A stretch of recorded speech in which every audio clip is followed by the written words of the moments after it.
Hi, I'm Jeremy Crosby. And I'm Nick Boucher. We're the hosts for the program that's all about your city, Talking Fitchburg. Every day, we pull together the news, events, and information you need to stay on top of what's happening in the city of Fitchburg. Find Talking Fitchburg on cable TV, Roku, Amazon Fire, Apple TV, and our live stream on the web. Plus, you can view all our headlines and stories on Facebook, YouTube, and our video on demand service. This is your city. Keep up with Talking Fitchburg and the issues that affect you and your neighbors. Want to know what's happening in your city? Get Notify Me messages from the City of Fitchburg. Visit fitchburgwi.gov on your computer or mobile device and select the big Notify Me button on the left. Enter your email and/or phone number, whichever is best for you to get notifications. Scroll down the list and select all the topics you're interested in to receive email or text messages about. You'll be notified every time one of your topics is updated. Sign up for Notify Me, one more way to keep up with your Fitchburg government.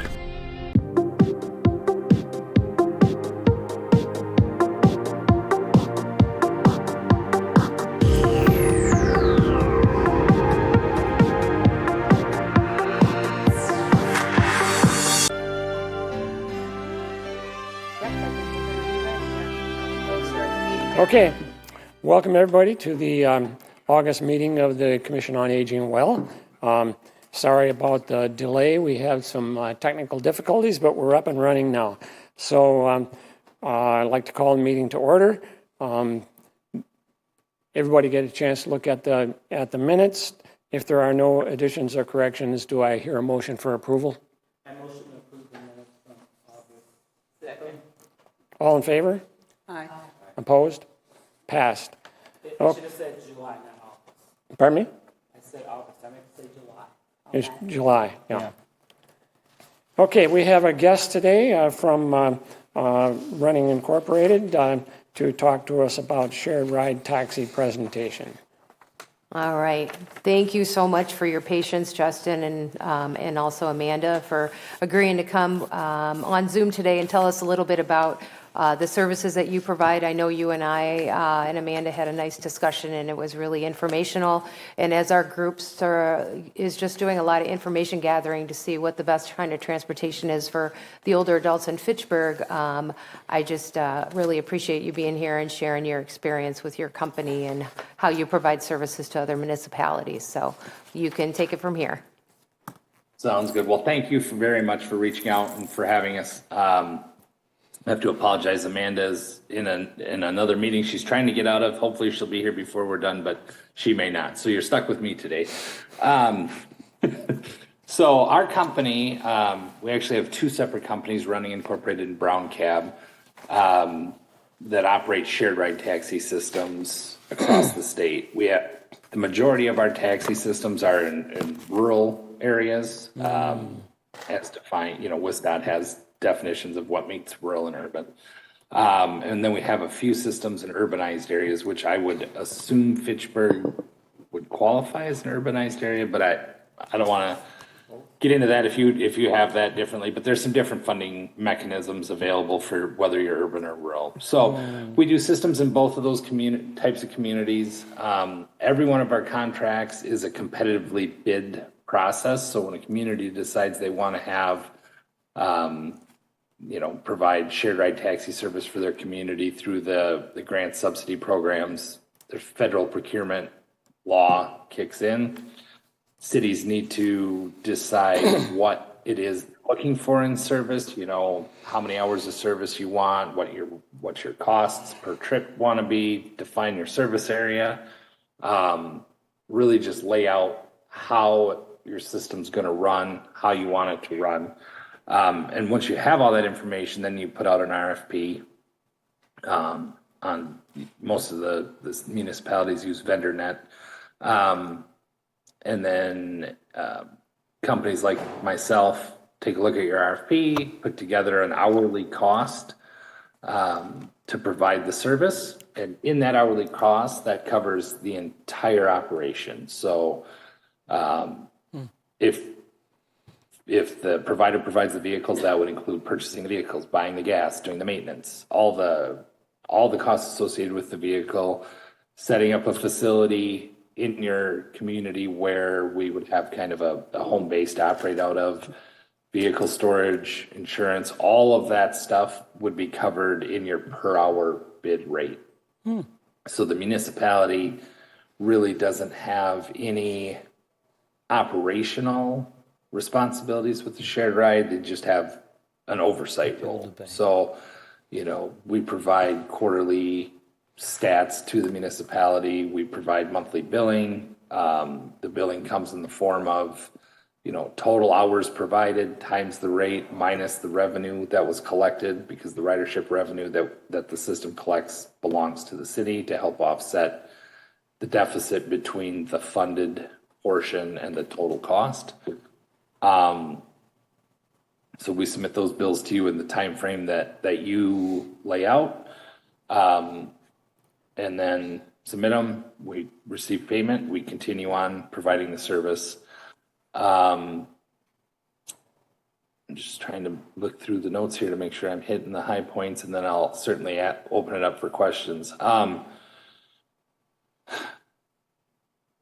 think that on the list of things that just a very high level overview, that's how it works, right? And then our company, when you talk about operationally, so we train the employees, all of the vehicles. We always recommend that municipalities have a fleet of all accessible vehicles.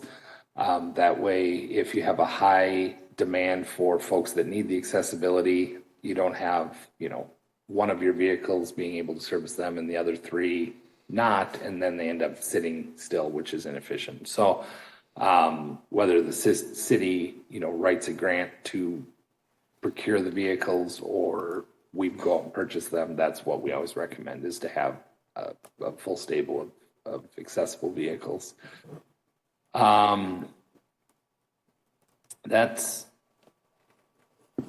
just trying to think. Training of the employees. We make sure they're all trained in wheelchair securement, passenger sensitivity training, defensive driving, just making sure that they understand, the importance of safety and all of those things. That's really, that's a high level overview of what we do. Is there specifically questions anybody has that I can drill down on any of that information for you? I have a question. You were talking about passenger sensibility training. Do you also have dementia-friendly training? I don't think we have anything specifically relating to dementia at this time. One of the great things about our relationships with municipalities and a lot of different agencies, as trainings become available, if they share them with us, we have a training app that we can send things out to. So,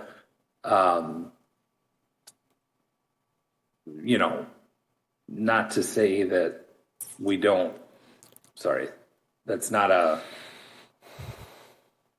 struggling. It's not a definite individualized training, but we do have caretaker. I'm just trying to think. So in our systems, being mass transit, right, shared ride taxi, one of the things that is a benefit is any individual that rides gets a caretaker for free. So this shared ride taxi is different than specialized medical vehicles. So if there's an individual that has kind of the inability to travel alone, they're welcome to bring a caretaker on the trip with them for no cost. And that's a federal requirement. So these programs follow that federal requirement. I have a question. Is it on? Just a clarification. You're referring to training of employees. Are you speaking? Who are these employees? Are they your employees, or are you referring to? It would be our employees. I just need a clarification on that. No. Yeah, we provide the employees. So if whoever's awarded your contract, if you go out to a competitive bid, the employees are the employees of that organization. So they would be, if we were awarded the contract, they would be running incorporated employees, and we handle all the employee related matters from that perspective. Yeah, I was just going to do, because Justin and I talked quite a bit, and just to clarify, any shared ride taxi program, Justin, with whatever company would be awarded a bid, is it pretty standard that the program is such that the company that is awarded the bid does everything but supply a vehicle? Or does sometimes you guys supply vehicles as well? Sometimes the provider will supply vehicles also. Okay, and then maybe the hourly rate would go up? Yep. Okay. Yep. Okay, all right. If you're awarded the vehicle grant, I believe it's still an 80-20 split. Right, yep. So, then the municipality pays 20% of the vehicle, leases it to the provider, and it's a fairly significant savings. If the municipality's not interested in doing that, we go out and buy the vehicles. We have competitive dealers that we work with and get pretty good rates on vehicles, but it's still going to be higher than. Right, but everything else, the gas, the maintenance, the insurance, the drivers, the scheduling is all done by the company that is awarded the bid. Yes. Correct? Right. Okay. Is that The municipality tells us exactly what they want, and we provide it to that specification. I have a question. I'm assuming you do satisfaction surveys with the municipalities you work with? Is that correct?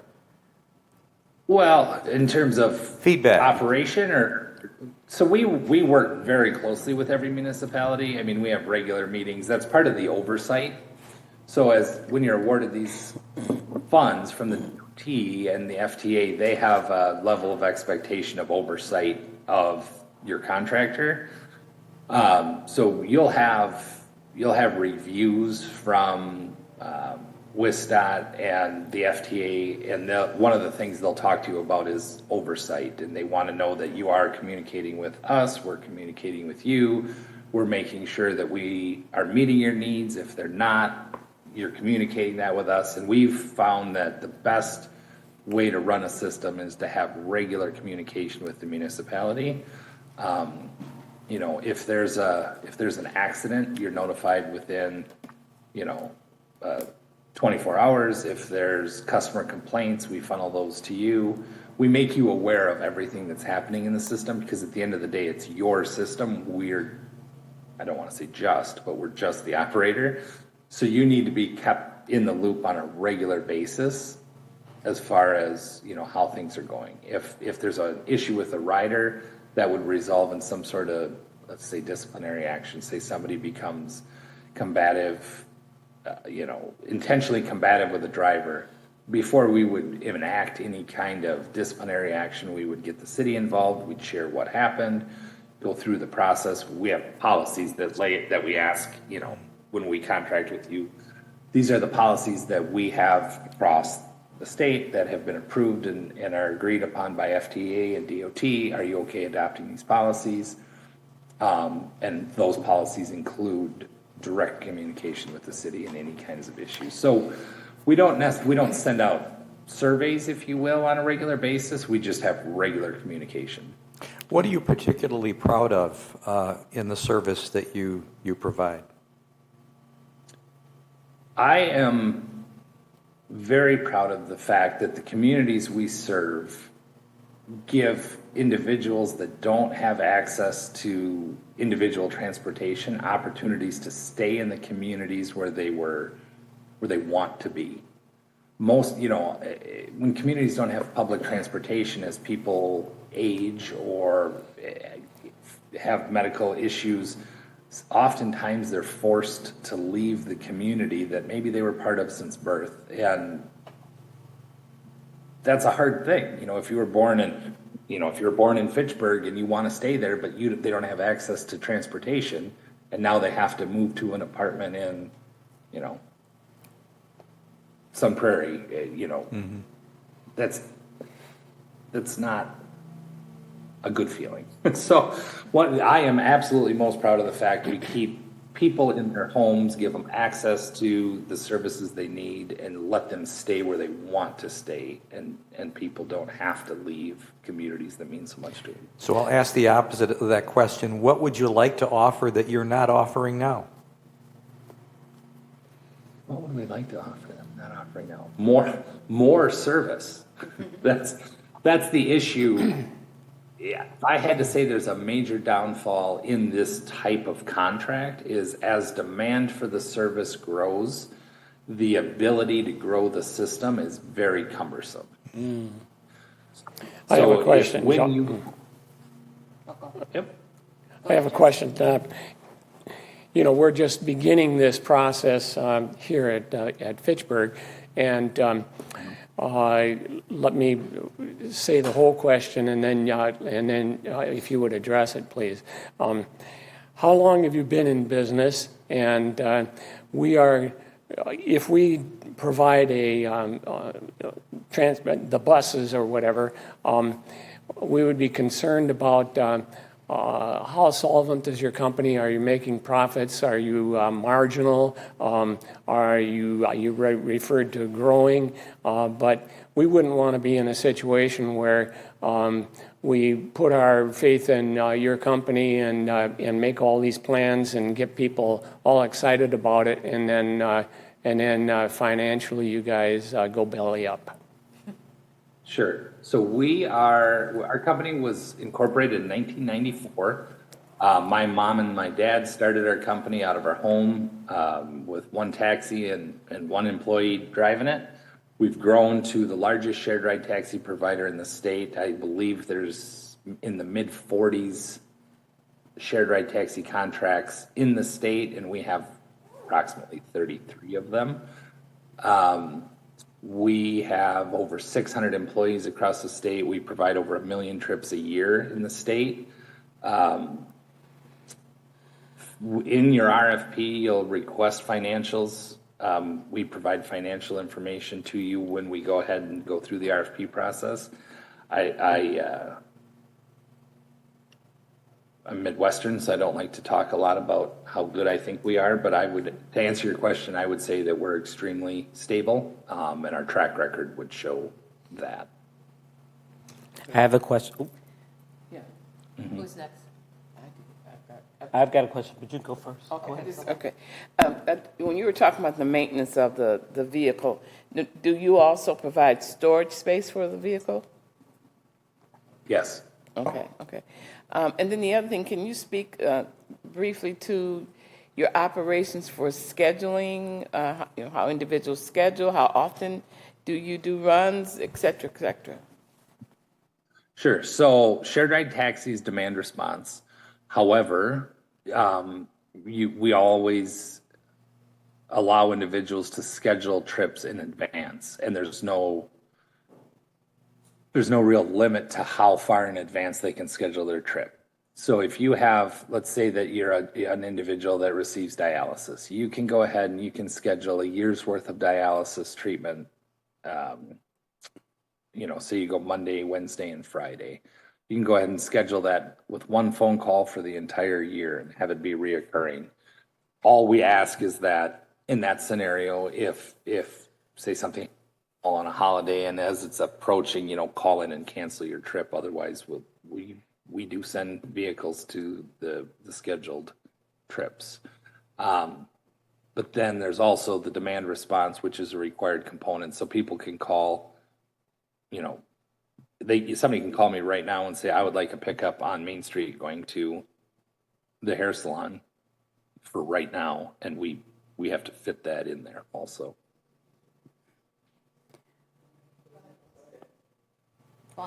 So, I guess it doesn't matter. Go ahead. they're trying to confuse me down here. So if my understanding is correct, this is literally taxi service. So one person at a time. Yes. So if we had nine. No, it's shared ride taxi. So it is not exclusive taxi. Okay. So what shared ride means is if we have 10 people waiting for calls, we pick up one, and if on our way to their destination, there's another individual we can pick up, put in the vehicle, drop the next one off. We multi-load the vehicles that's how we gain efficiency, and that's really one of the core values of the program is shared ride. Okay. And then just a ballpark figure, in your company right now, what would you say the number of women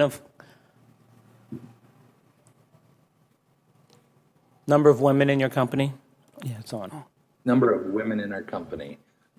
Oh gosh, a lot. We don't have Stats on that. maintain a database of demographics, but there's a large number of women in our company. In management positions? Yep, Amanda's my wife. She's our general manager of our entire operation. That's one. Lisa Kudik is a regional. We have 3 regional managers across the state. Lisa Kudik is in Beaver Dam. She's a regional manager. Our head of human resources, her name is Tori. She's out of our Broqua office. Diane Schmitz is in charge of our insurance, handles all of our insurance claims, does those things. She's the head of that division. Accounts receivable. Gosh. Well, No, and- that and- sounds great. I just wanted to make sure there weren't just women who were driving. Well, and I don't want to get ahead of ourselves. Justin is here just giving his time for free. In an RFP process, those are the questions that we would ask if we have several providers. Then that would be the screening process. I don't want to put him on the spot because, he might not even apply. And I'm not, I wasn't trying to put you on the spot, but it's information I want to know if I even want to give a vote for giving an RFP in that sense. Oh, well, Sure. we No, would want to. I have no problem with Yeah, okay. question. I just apologize. It's when we were 5 of us working here, it was a lot easier for me to have that information out of mine. But when we've gotten to the volume of employees now, I admittedly am not the best at retaining numbers off the top of my head. You did so I wonderful. apologize. Thank you. I have a question about the styles of your vehicles. I'm thinking of, people with walkers and wheelchairs, and how do you accommodate all of that with your fleet? Sure. So the state bid that most of the vehicles that we operate are provided off of our Chrysler Voyager minivans with rear entry. We strongly believe that rear entry minivans are the best option for both driver and rider safety. So they're a rear entry, lowered floor minivan. So that's the accessibility component. However, when you have the rear entry, it does make the floor a little higher in the middle. We provide step stools to every vehicle. Drivers do assist folks up into the vehicle. Admittedly, it has been something we've been challenged with since we've been in business. There's not a one-size-fits-all vehicle.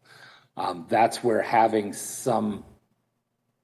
that's the only time, if you go back to earlier comment when I recommended we have all handicapped accessible vehicles in our fleet, if we have a population with a high ambulatory population doesn't require the wheelchair accessibility but requires a certain level of accessibility, that's the only time that I really waver off of what type of vehicle we approve. For instance, we have a Tesla in one of our cities, and the folks love it. If you've ever gotten in and out of a Model Y Tesla, they're super easy to get in and out of for folks that just want to sit down and swing their legs in, swing their legs out, and get out of. It's one of the very few sedans that's easy to get in and out of. But that then inhibits its ability to do other types of passengers. So the most middle of the road answer to that is minivans with rear entry, accessibility, and a step stool is the norm. But we're willing to deviate off of that if your demographics prove that we need a different level of accessibility. Would the drivers actually help people get out of the vehicle and help them get into whatever facility they're going to? So shared ride taxi is curb to curb service. It can be curb to curb or door to door. It's not door through door, which means the driver is not allowed to leave sight of their vehicle. And that's not our rule. That's just the nature of what it is. And now with that's the rule. But if an individual needs help getting to the nurse's station, we're not going to, drop somebody off or outside the door and abandon them. we want to be able to hand them off to a responsible party. And I said nurse's station. I should have said like the greeter at a facility. But that's, and that's an issue with shared ride where sometimes facilities see the vehicles, think of them as a SMV, a specialized medical vehicle, and then expect them to bring them into the vehicle, take them to the second floor, take them to the receptionist. And unfortunately, that's not what this program is. I wish it was, but it's not. So for the extremely subsidized rate these individuals are paying, it's a mass transit type of system. And it needs to be, treated and marketed as such, because when expectations exceed ability, then it creates frustrations with the users, and we need to make sure that users understand exactly what the system is. Thank you. A question perhaps more for Jill than for Justin, and that is, my guess is you two have talked about more of the overarching cost and how we would support this. So we wouldn't pose that to Justin today, but rather we could have that conversation. I'm interested to know the generally fees for ridership and what grants we would need to secure to support, and then what remains, and this group would look at that beyond this conversation. Right, and Justin, I'm correct in saying the 5310, I know for the vehicle purchase fits this situation, but we also could apply for the operating as well, correct? For shared ride taxi? 53, yeah, and I think, so 5307 is urban operating. Okay. And then 5311 is rural operating. So Okay. you would, depending on, I don't have the map in Yeah. front of me that delineates around the metro area there, but right off the top of my head, I would assume you'd have to apply for 5307. Okay, Which is but if there is grant money for operating, and we're going to have Ben Lyman from Madison's MPO come next month to talk about ways that we can finance this. I just had a question, or if you can share, because you have so many contracts across the state, like how different municipalities contract with you. Like, is there a vast difference where, Stoughton maybe offers this small service, but you have larger cities? Like, just like maybe two comparisons of contracts that you hold that vary, or what they might look like. Maybe some only have 20 hours a week that they would contract, or some have 50. Like, is there a lot of variety that way? There's a tremendous amount of variety, and it's funny that you would think it would be due to population, but it's not. It's user base. So we have systems that have one vehicle on all the service hours, and let's say those service hours are from 7 to 7. And then we have systems that have 20 vehicles on from 5 a.m. to midnight. And it's, Marshfield, for instance, we operate in Marshfield, very busy system, very high demand. As you would expect, Marshfield Clinic is there. There's a lot of folks coming in, staying in hotels, needing trips for their medical appointments, a lot of assisted living or community living type properties in that community. And then, you look at like Sauk Prairie, we're down there, very small system, not a lot of outside use, if you will. It's all residents that are just using it to be able to stay in their community. So, there's communities that open, a couple are 24 hours. I don't recommend that, because when you're funding this system, you really want to focus on the true need of the system, and that's typically the daytime through evening, necessity shopping, medical appointment, personal grooming, that sort of thing. Are and then it weekends also are becomes weekends much an harder. option? Would some contracts have weekends? They are, Okay. absolutely. I have a Almost, question. I think everyone has weekends. Yeah. I have a question here. So we are looking for services for seniors. If we contract through you, would would this be open? Could we contract it for only seniors, or if we contracted it, could a 16-year-old say, I need to get to soccer practice and use our system too, and make it less available for seniors? Every system that we operate, with the exception of paratransit in the Appleton area, is available to every individual in your community. So it is available to anybody. Now, as Jill, if you're working through this and you're talking to folks regarding grant funding, there may be opportunities that exist to get grants that are targeted. 5310 specifically is for a specific population for your capital grants, but you're allowed to use them in the system. So if you're interested in only servicing certain demographics, you'll want to be clear when you're communicating with DOT on what it is you want, so you don't end up getting an operating grant that requires you to serve a population you're not interested in serving. I have a question. Justin, what's your call center? When people make a call, does it go to one central location, or are there regional locations, and what's the wait time? Sure. So we've got multiple different. We set up the call center individually for the community that works best. So here in Viroqua, for instance, we have a call center here that has, probably 7 communities, maybe 8 that ring in here all the time. We have one in Fort Atkinson that has, I think, 4 communities that ring into it all the time. Then we have Beaver Dam, which only Beaver Dam calls ring into. Portage, only Portage calls ring into. So we base that on the space available at the facility. If we're able to get a facility in Fitchburg that we can store vehicles in, has adequate space for drivers and driver comfort, and can have a dispatch office, we'll certainly consider putting that in there. Those spaces tend to get extremely costly and hard to find. So we end up usually getting more of a warehouse type space that gives a driver lounge and some vehicle storage, and then the dispatch happens off site. But we don't have a one size fits all dispatch. We tailor it to meet the needs of what's happening in the community.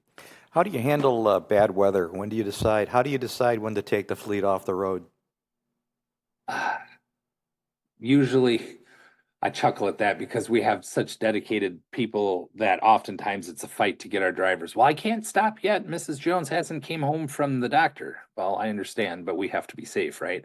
In communities, when we typically, it's rare that we pull the fleet off the road for the duration of the day, right? Like if, say there's a snowstorm hitting at noon today, we may stop calls from, 1 o'clock till 3 o'clock until the plows get things kind of squared away, and then go back out on the road.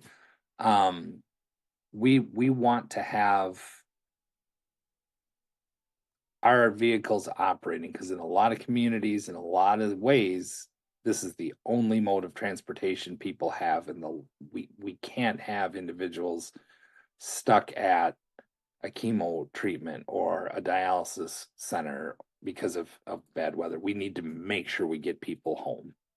So, if the tornado sirens go off, we pull the vehicles off the road till the all clear is given. If it's super icy, we may pause until the street crews get out and put some salt down. But I can't think of maybe more than 1 or 2 instances where we've stopped service and then not resumed it until the next day. I think when there was there was some brutal cold a few years ago, where vans were just like freezing up. I think that was one of maybe a couple times where we ended up not being able to provide service for a couple of days, but that was just, that was pure. Along that same line, if let's say Bertha is scheduled for a 1 o'clock pickup, and for some reason you had to stop service because of snow or ice or whatever, then do you call Bertha and tell her, I'm sorry, but we stopped services? Or does she just sit there wondering, where are you? Well, we utilize as much media as we can. We don't call individuals back. We don't collect that information. Like, we don't collect phone numbers when we take the ride for purposes other than utilizing our text feature, which sends a message to them when the driver's getting close and once the driver's arrived.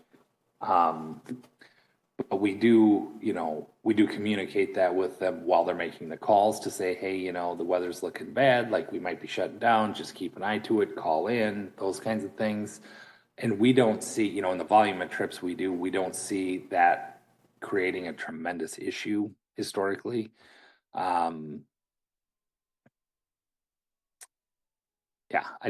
We do not go back then and call everybody that's scheduled during that time frame to tell them that it's not running. Okay, I have two questions actually. Would you say, you talked about rear entrance in your vehicles. Now, are any of them with a lift or not? Or is it just for your medical vehicles? So we do not, the rear entries have a ramp. So it's a manual folding ramp, folds down. And it's a spring ramp. It's not mechanical.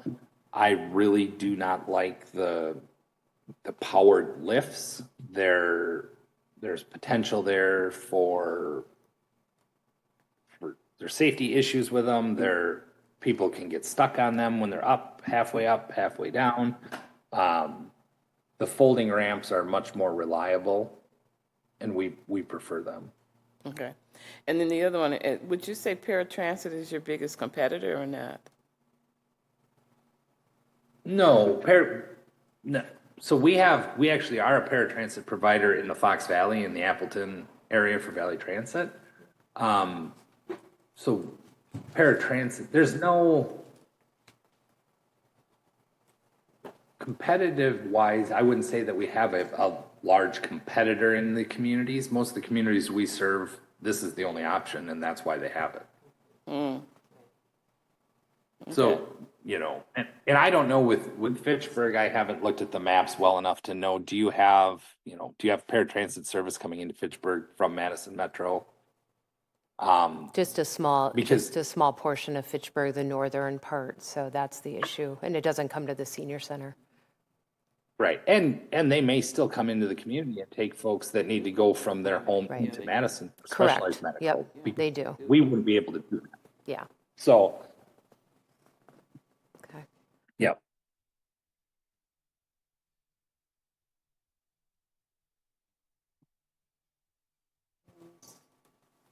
Well, thank you very much, Justin. Very good information for us to consider, and appreciate your time with us, and I'm sorry about the delay.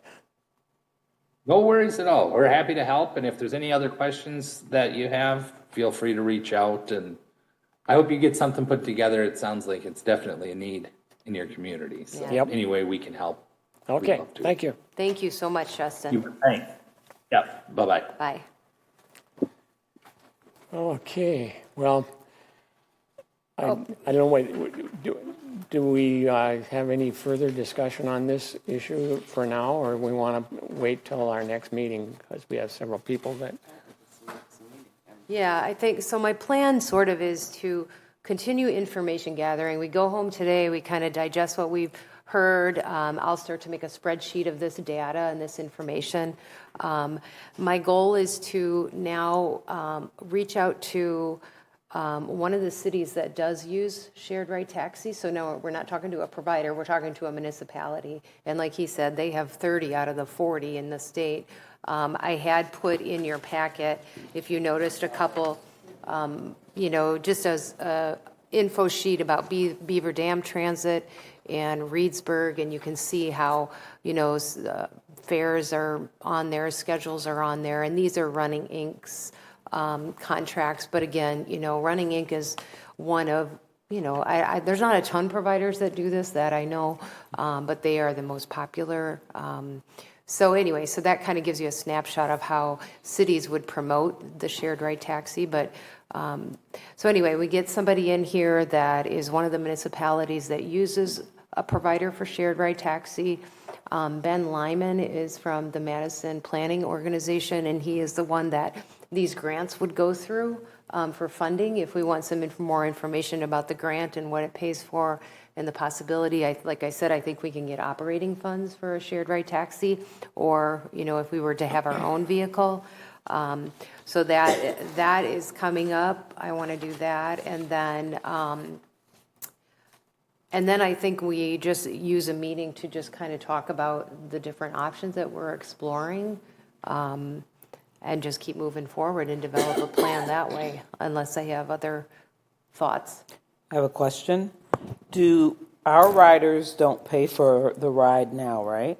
Or So am I our wrong? riders, the county asks for a donation. So for lunch or shopping, it's supposed to be a $1 round trip. We don't have anything to do with that. The driver, they can pay the driver. We don't know because Okay. it's not our business. That contract is not my contract. That is Dane County's contract with Transit Solutions. Gotcha. So whatever happens with them happens with them. They set the hours, they set the rate, and so we don't have a lot of leeway. I was going to mention, like he said, the door-to-door Transit Solutions is the same way. Like if somebody has a ton of groceries, that driver cannot take that person all the way up to their apartment and their groceries because they're not allowed to leave the vehicle. So that's not uncommon. But yeah, they have to pay, I think it's a $3 donation if they go shopping outside of Fitchburg, which we used to always have to because there was no shopping in Fitchburg 20 years ago, except for grocery, but to go to Target or Walmart. But now we do have shopping in Fitchburg. So that's kind of my thought, that we spend the rest of, this year, which isn't much, September, October, maybe November, we continue to information gather, and then we say, all right, because January, February comes around and we want to start looking at applying for those grants. And then also advocating at the city level what we want to do, how we want to serve our population. Go ahead, Barb. What's the deadline on the grants? When do they have to be filed? It's in August. But we were talking about August of next year, right? Correct, right. Yeah. In the same light on transportation, I think that we had talked about the 75 and the 65 buses meeting on Triverton Pike would open up a whole corridor for services, and I don't want to lose that. I think that we should be sending a letter from our commission to Madison recommending that take place immediately. So I think that would be the city, though, because the city's paying for that service. Is that what you mean? Well, we're the ones that are thinking about it. Right. I think that we ought to send something to somebody to get that done. Because Madison will do whatever the city pays for, I think. Now, another thing to keep in mind is the referendum, because within the referendum will be some money for expansion of Madison Metro. And I think that's going to look at the Sherrill corridor here and doing a regular route, which will indeed bring Metro Plus to us. So therefore, we can serve everything north of the senior center and a quarter mile south, because that's Metro Plus. And so that will, expand service a little bit. People do have to qualify for Metro Plus on a physical level, not a financial level. So keeping in mind that, that's a possibility too. Okay. Shall we move on then? Real quick about, the last thing about transportation. I just want everybody to know where I was coming from when I asked that question. He did not have to answer. I get that. This was not the problem. I did RFPs for the state of Wisconsin. I did them for private school districts. I know what an RFP entails, but I'm always amazed when the head of a company has no idea of what his population is. 600 drivers are a lot, and he doesn't have to know. But it's interesting when they do know, or when they are doing the presentation with somebody who does know, and when they don't know. And it's something I'm aware of when I go into it, because I was able to get hired as a woman. So I want to make sure, I try to make sure businesses are aware that there's somebody on this committee that is aware and looking at those numbers too. And I think it's important it's another place to bring that up to foster equity for women. Well, absolutely. And in the RFP, man, there's questions.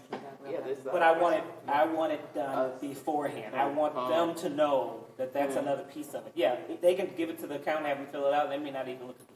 Well, we can require that in our RFP too, to give that I know. information. It's Yeah, what I and we wanted want, yeah, before. you want Still not it. here. Well, yeah, I just didn't want him to feel like we were screening him because we weren't at that point. Well, That was my. politically I was. You were, well, that's fine, right, Politically, but, I was. yeah, And I will always do that with yeah, businesses. okay, fair Because enough. It should be brought to their attention that we are aware that whether it's people of color, LGBTQ, or Yeah. women, we are Yeah. aware of it. Okay, It's a political statement. right. Okay. Also, I would like to Point make making. some good references from, as Paul was asking questions about, the survey and blah, blah, blah. Right. I was a little leery in his response on that, but I'd like to see some strong references. on Right, that. and again, like, all that can be Could included be in in the the RFP. RFP. Yeah. I mean, I didn't bring him here, it was all information gathering, so I didn't want to put him on the spot because he's giving a lot of his time for, well, hopefully he would get a contract. But he would even give Yeah. more time on the RFP. Yes, So it'd correct. be nice if he Yeah. knew what we Yeah. were looking at. Yep. It's political, Jill. Is there any a city that's comparable to Fitchburg in yeah, the see. 30 that he had, where And he has half rural, contracts? half urban. I mean, Fitchburg is so unique in the fact that it's a township, Right. basically. Right. So it would be interesting to see who comes closest to our Right, because some of needs. the, a lot of his contracts are rural cities. Right. I think he does have La Crosse, some shared ride taxi Yeah. in La Crosse. But I will reach out to Justin and ask him, to share the dynamics or the demographics of Fitchburg and the landscape and see if because we a can city compare. that's got a big rural area Yep. around it. As well as an urban area. Yeah, right, Yeah. right. Yeah. Okay, let's move on to the Senior Center Friends report. Okay. Gail is sick and Jerry's out of town, so they gave me their report. Let's see, they're preparing, so next Friday, August 16th, is a brat luncheon. They call it a friend-raiser, not really a fundraiser. They do charge $5. You get a brat and chips and a drink and a dessert.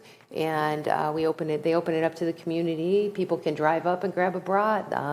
And then for our lunch folks, we can cover the cost of that if they can't afford that donation. So we won't be serving, we'll only be doing the home delivered meal luncheon from the county, but the lunch that day for the senior center will be the brats.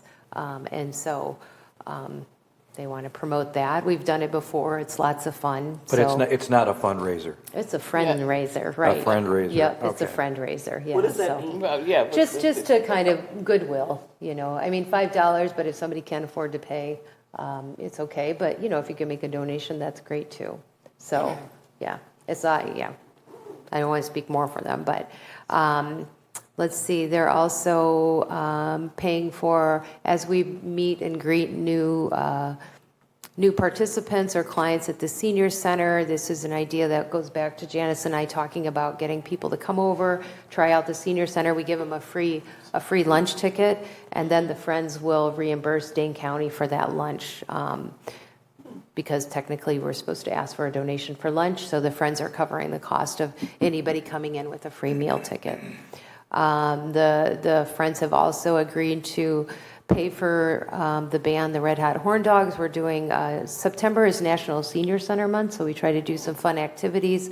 For 3 or 4 years, we've had a big party, and now we have this beautiful patio, so we'll have a party out there. We did last year as well. And then the friends also will be serving, I think, pulled pork, potato salad. We're still getting the menu organized, and beer. So they handle the liquor license, they get temporary bartender permits, and we get a lot of people. I mean, probably 100, 150 people come out. Yeah, that's not free. Yeah, so that's Thursday, September 19th, and it'll be 5 to 8. Do we capitalize on that by maybe giving out our newsletters or Yep, information? so that will be part of, I'll talk about the Okay. ambassador program, but that's one of the events that the ambassadors will be at. They wanted to mention that Tuesday, August 13th at 10:30 is the travel committee hosting another tour. Mayflower will be here to speak about autumn in French Canada. And it's a trip in 2025. Again, this is the way the Friends make most of their money, is off of this travel program. And so they do a great job. They have a lot of people that travel with them. And so kudos to them. It's a lot of work. I know whoever's on the travel committee on the Friends. And then Barb, the Friends, received some memorials in memory of Bob and went to the Friends. Barb's husband was on the Friends board for many years, and so they are getting some memorials in his memory. And then just special needs, some of the things they paid for last month. This is through the social workers' request for a mattress for somebody, payment for an MG&E bill to get somebody caught up, and then a medical alert button, pay for, I think, up to 3 months for somebody to have that medical alert, and then that person can cover the rest. And that is it from the Friends. Any questions? I have one. Yeah. Is there a Latino radio station in Fitchburg? Yep. La Mondavi? Yes, there Well, is. It's in It's in Madison. Madison, yeah. but they service. So we had talked about attracting more Latinos Yep. to our events, and we had a conversation, or at least maybe I mentioned it a long time ago, that a lot of these very rural local radio stations will do live remotes. And actually do part of their programming on site of an event. And I'm thinking of the Bratfest. I'm thinking of the other event you mentioned. The Senior Center Month? Senior Center Month. Yeah. That might be an opportunity. Yeah. To, We do have the Brat flyer posted in Spanish as well, so trying our best there to get the word out. Just So, another yeah. Even contacting the radio station to see Yeah. if they want to set I up was a going to booth. say, Yeah. Q104 does Yeah. that a lot. Yeah. Yeah. A lot. Okay. Awesome. I was thinking specifically for the September 19th one for Movito, but Yeah. that's my Yeah. thoughts. All right. Okay, director's report. Well, let's see. We talked a lot about transportation, the action plan. The budget is in. We start to present next week to finance, and then first we present to admin, and then we present to the mayor next week. And then September 23rd is when the budget is sent to the public for a public hearing. It's sent to the public. The public hearing is October 8th. So if people have issues with the budget, they can come to the public hearing. This is the time that we gather for advocacy.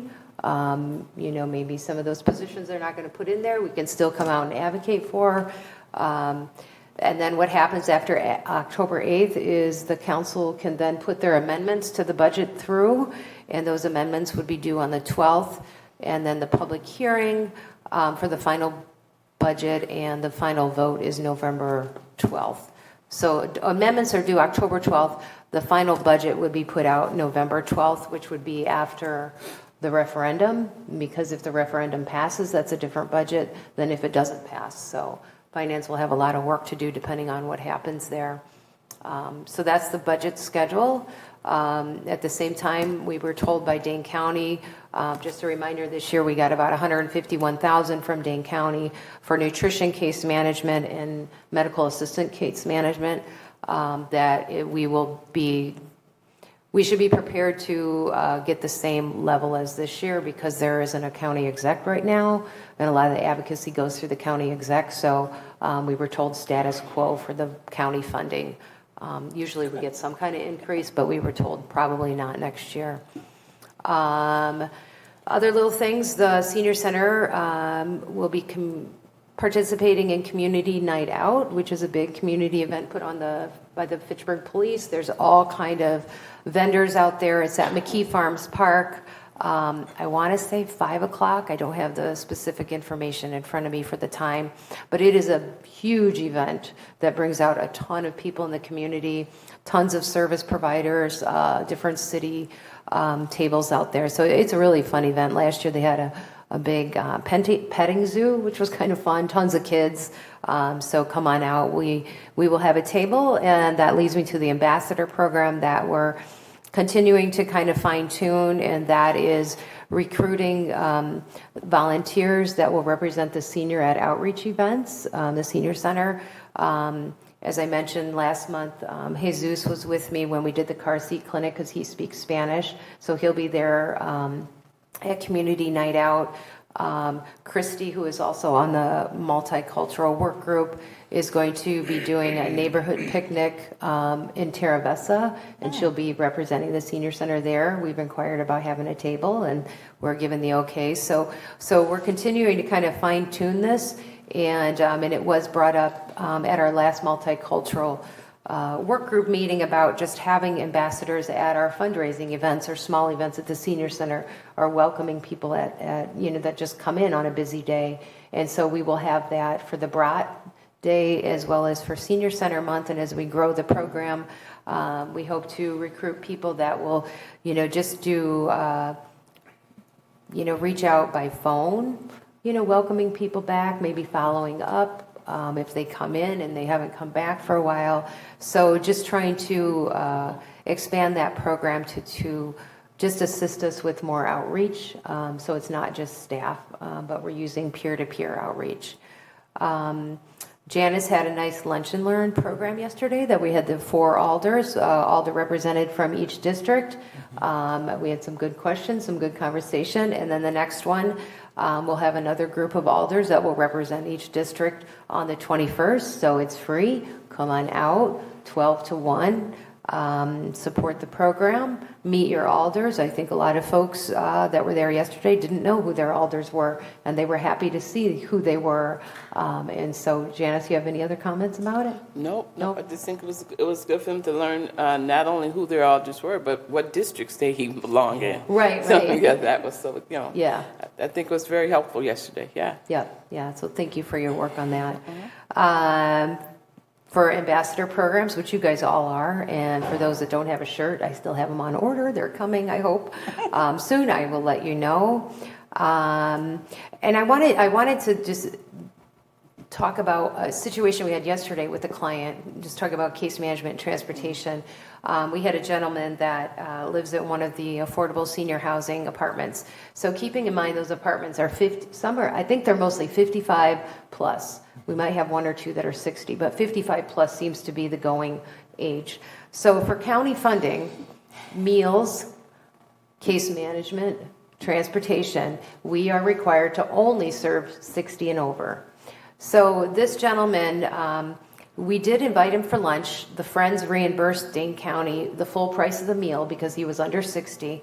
And through some miscommunication about ages, he started using our shopping bus because the county allows us to shop twice a week. They provide that. Again, it's not our contract, but they'll say you have X number of hours, and it's all about food security, that bus. That's why it's for nutrition and shopping.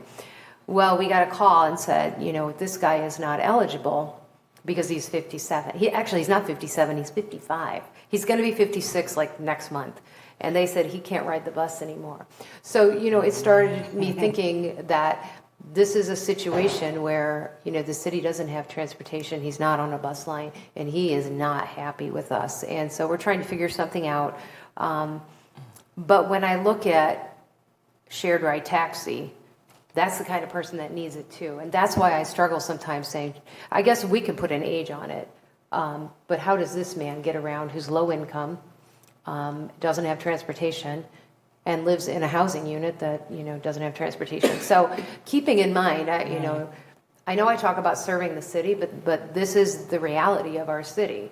And this is somebody that we're serving. And we talked about this a little. Even though we are slated, our contract states we can only serve those 60 and over. That's what we're reimbursed for. Those are the numbers that we send to the county. But we also serve people under 60, like this gentleman. because the county doesn't pay 100% of our case management program. They pay a sliver of our case management program. So we then there, because we are city funded, I don't want to say I can serve whoever, but we certainly can serve people that need help. Now, if we start moving under 50, then we refer them back to the ADRC, or we connect them with a program that's more suitable for that age.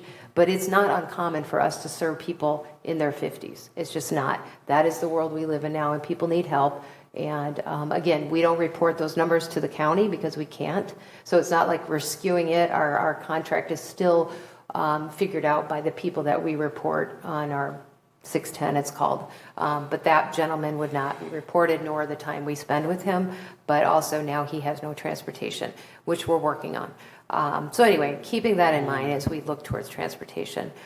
Just an update from case management. We're starting, the Edgewood student nurses will be back in September. It's always a great program where we connect student nurses with older adults that are a little more isolated. They get one-on-one experience, meeting with them, talking with them. It's just a little TLC, so it's kind of a win-win. Excuse me, Jill, before you go on. Yeah. So I just trying to understand. So that gentleman, if we went with the shared service, would that gentleman be served, or Yes. no? He would. Yes. Yeah, you would. Okay. Yes. Yeah. Thank you. Yep. I know the social workers are working with a lot of other agencies, Joining Forces for Families being one, to develop a program that is like a housing navigator program. So when people need housing, it takes a ton of work to go through all the housing availability, and Joining Forces for Families deals with a lot of families that are needing housing, and we work with some cross-generation stuff. So they've been meeting and looking at developing, hopefully, a volunteer program where we train people how to help people navigate the housing maze, which is very confusing for a lot of particularly older adults that we work with. From the case management side, they're, out at the apartments. They were out at the Munchmobile, so just trying to do more outreach on that level. And that's about it for my report. The lunchroom bill and situations like that, do we have any return on investment of time and stuff? I think that we are seeing a return on the investment of the apartment meetings finally. Not as much as I'd like to, but Munchmobile, we just started, so I can't say that. I think mostly the connections that we're having with the Limerick and the Highline, we're seeing that. I'm hoping Novation Commons too, just so you know, today there's somebody there's a beach party down there at lunchtime, and there's a gentleman that lives at Novation Commons who we've connected with who is a DJ, and so he's been bringing in his DJ stuff and just making, just put music in the background, and he's super fun, and so we think more people. I met him and he said, you can put on different music when you're here. Maybe you guys want some jazzier music. I'm like, yeah, I didn't even know we had music, and he showed me where they were. And we bought quite the selection. We bought in. I actually bought in quite a few CDs. So jazz and just a variety to address different interests and different cultures down there. Yeah. And then at the end of the month is Friday Fun Day, and the DJ will be back, and then we're also working with some students that will be at the center that day too, that are going to just play games and have fun, and fun. Yeah. And that's my report. Janice, come and I'll beat you in checkers. Yeah, let's do it. A what? Okay. Any questions for Jill? Yeah, I play checkers. Okay. It'd be fun. I think that the more people we can get into, the better it is. Right. Down there. Yes. Yeah, it's just a lot of fun. Okay. Any other announcements? If not, our next meeting will be September 12th. Do I hear a motion for adjournment? All in favor? Aye. Opposed? Meeting adjourned. Thank you, everybody. Enjoy the nice weather.